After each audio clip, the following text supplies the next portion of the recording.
روبہ مرض بیمار فدیہ دے سکتا ہے؟ سوال: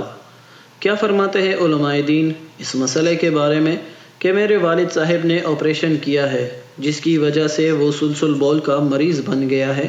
آنکھوں کی بینائی اور حافظہ اتنا کمزور پڑ گیا ہے کہ نماز میں رکعات کی تعداد بھی یاد نہیں رکھ سکتا، اس صورت میں وہ فدیہ دے سکتا ہے یا نہیں؟ اور مذہب احناف میں فدیہ کس طرح ادا کرے گا اور نماز کس طرح پڑھے گا؟ جواب: آپ کے والد صاحب اگر روزے رکھنے کی طاقت نہیں رکھتا اور روز بروز کمزور ہو رہا ہو تو وہ فدیہ دے سکتا ہے، یعنی ہر روزہ کے بدلے احتیاطاً 2 انگریزی سیر سے گندم یا اس کی قیمت مسکین کو دیں گے، اور نماز پڑھنے کے وقت کوئی خادم وغیرہ اس کے پاس بیٹھ کر اس کو یاد دہانی کراتا رہے اور فرض کو بشرط طاقت کھڑے ہو کر پڑھے۔